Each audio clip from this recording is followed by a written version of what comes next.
what are your, I'm going to start with Nomalinga. What are your thoughts when you hear, I don't want to lose myself when it comes to being married and or being a mother and or being a woman who has a family? Well, what I see is not necessarily the younger generation, it's just what we coined like the modern woman.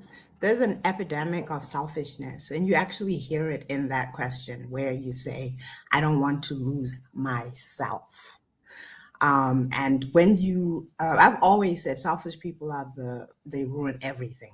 They ruin families, they ruin teams, jobs, careers, everything.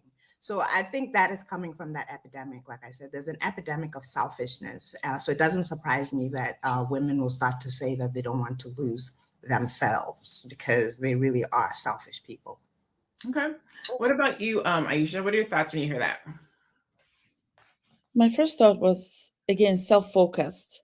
They're so self-absorbed that nothing else comes in. Because if you only think about yourself and you don't even have any space for think about other people, of course that's how you're going to feel. Because it's all about me, me, me. What about me? And it's happening today, and that's because again, people are just self-focused, too self-focused. Okay. Your thoughts, Tiara?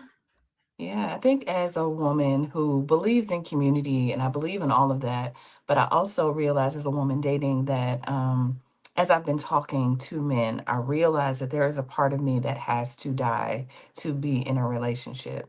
And so I wonder sometimes if it's worth, if I think the person on the other end is worth that. I think the older you get, the more you're like, I mean, there's a lot that has to happen here, right? And realistically. And so am I willing to do that? And yeah, if I don't want to be single, of course. But I think it's okay to start asking those questions. Like, do I want to make and for what has to happen? Do I want to do all that? Like, I don't know. I don't see the issue in asking in reality, like, because I don't know if I guess it just really depends on the caliber of man you choose and your picker and all of that. But I do wonder if I don't know. I think you got to ask yourself sometimes, is it worth all that? I think you do. And I don't think it's selfish to ask. I think it's a compilation of all of the things because yes, you are going to lose yourself. It's the truth. However, what comes on the other side is up to you, right? Mhm. Are you losing yourself or are you evolving? Right? You're going from being a daughter to, depending on how you do it, if you do it Nomalinga's way, right? You're going to be a daughter, then you're going to be a wife, then you're going to be a mother.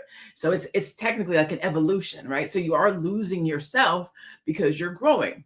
Now I say that to say with the right environment, right? Mhm. If you Mhm. don't have the right environment, or even if you don't take the right process, let's say you go from daughter to mother before you become a wife. If you lose yourself in motherhood, then maybe you're not ready for wife, or you might be stuck, traumatized by relationships. So there's all these different things that happen. However, if you do the proper flow of being a daughter, then being a wife, sitting in that for a little bit, then becoming a mother, then it's like this blossoming thing of evolution. But we even in that, we know people go through postpartum. We know that people can lose themselves out of after having a baby. I think support system, village, really just understanding who you are. I think a lot of that plays into